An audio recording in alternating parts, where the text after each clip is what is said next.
World wide பார்த்தீங்கன்னா 29,000 active planes இருக்குது, flight இருக்குது. அந்த 29,001 பார்த்தீங்கன்னா அதோட மொத்த வெயிட் எவ்வளோன்னு பார்த்தீங்கன்னா 2.5 million metric ton. But humans நம்ம எல்லாரும் சேர்ந்து 62 மில்லியன் மெட்ரிக் டன் அளவுக்கு வேஸ்ட்டை ப்ரொடியூஸ் பண்ணியிருக்கோம். கமர்ஷியல் ஃப்ளைட் வெயிட் கூட கம்பேர் பண்ணும்போது 25 டைம்ஸ், எப்படி 25 டைம்ஸ் வந்து இது ரொம்பவே அதிகம். இன்றைக்கி இந்த வீடியோவில் வேஸ்ட்னா என்ன, அது எப்படி நேச்சரை பாதிக்குது, நம்ம ஹியூமன்ஸ் அதை எப்படி கண்ட்ரோல் பண்ணலாம் அப்படின்னு சொல்லி இந்த வீடியோவில் பார்ப்போம். நமக்கு தேவையில்லைன்னு தூக்கி வீசுகிற எலக்ட்ரானிக் டிவைஸ் தான் வேஸ்ட்டாக மாறுது. ஜெனரல் வேஸ்ட்டுக்கும் வேஸ்ட்டுக்கும் என்ன டிஃப்ரென்ஸ்னு பார்த்தீங்கன்னா, ஜெனரல் வேஸ்ட்டில் எந்த விதமான டாக்ஸினும் வெளியாகாது. பட் வேஸ்ட்டில் மெர்க்குரி, ஆர்சனிக் இந்த மாதிரியான டாக்ஸின்ஸ் எலமெண்ட்ஸ் இருக்குது.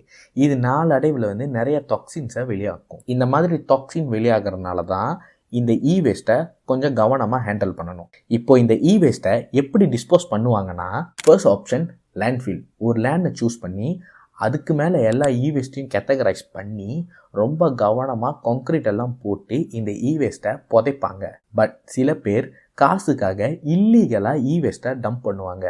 இவங்க எந்த ஒரு ப்ரிகாஷனும் இல்லாமல் பண்ணுறதுனால அந்த வேஸ்ட்லேருந்து கெமிக்கல் பூமிக்குள்ளே போய் கிரவுண்ட் வாட்டரில் கலந்து டாக்ஸினாக மாறும். அந்த கிரவுண்ட் வாட்டர் தான் நமக்கு ப்ராசஸ் ஆகி வருது.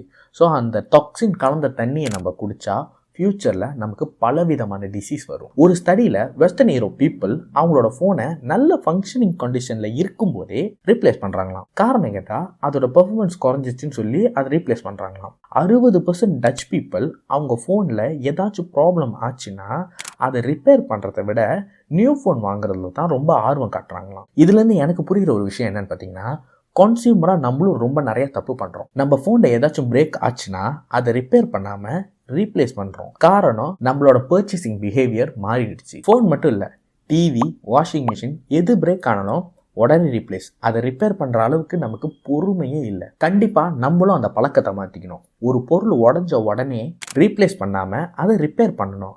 அதுதான் குட் சாய்ஸ். அப்போ தான் இந்த வேஸ்ட்டை ஒரு அளவுக்கு நம்மளால் கண்ட்ரோல் பண்ண முடியும். ஆக்சுவலி பிராண்ட்ஸும் வந்து கன்சியூமர் ஓனாக வந்து அவங்க ரிப்பேர் பண்ணிக்கிறத விரும்புறதில்ல, பிராண்ட்ஸ் விரும்புறதில்ல. ஏன்னு பார்த்தீங்கன்னா, இப்படி நம்மளே சொந்தமாக வந்து உடஞ்ச பொருளாக ரிப்பேர் பண்ணிட்டா வருஷத்துக்கு புது ஃபோனை யார் வாங்குறது? ரிப்பேர்னு வரும்போது ஆப்பிள் நிறைய ரெஸ்ட்ரிக்ஷன் பண்ணியிருக்காங்க. ஒரு பேட்டரி சேஞ்ச் பண்ணிட்டா போதும், பேட்டரியை ரீப்ளேஸ் பண்ணியிருக்காங்கன்னா அதுக்கு ஒரு நோட்டிஃபிகேஷன், ஸ்க்ரீன் சேஞ்ச் பண்ணால் அதுக்கு ஒரு நோட்டிஃபிகேஷன். எதுக்கு இவ்வளோ நோட்டிஃபிகேஷன்? அப்புறம் இந்த பழைய ஃபோனை ட்ரேடிங் பண்ண போனால் அடிமாட்டு விலைக்கு எடுக்கிறது. இது எல்லாத்தையும் பிராண்ட்ஸ் கொஞ்சம் ஸ்டாப் பண்ணும். ஸோ அவ்வளோதான் இந்த வீடியோ. இந்த வீடியோவில் உங்களுக்கு பல இன்ஃபர்மேஷன் கிடச்சிருக்கும் அப்படின்னு நான் நம்புகிறேன். அப்படி இந்த வீடியோவில் உங்களுக்கு நிறைய இன்ஃபர்மேஷன் கிடச்சிருக்குன்னு நீங்களும் நம்பினீங்கன்னா மறக்காமல் ஒரு லைக் போடுங்க. அப்புறம் ஃப்யூச்சரில் வந்து இன்னும் நிறைய இன்ஃபர்மேஷன் வீடியோவுக்கு சப்ஸ்கிரைப் பண்ணி வச்சுக்கோங்க. நம்ம இன்னொரு வீடியோவில் பார்ப்போம்.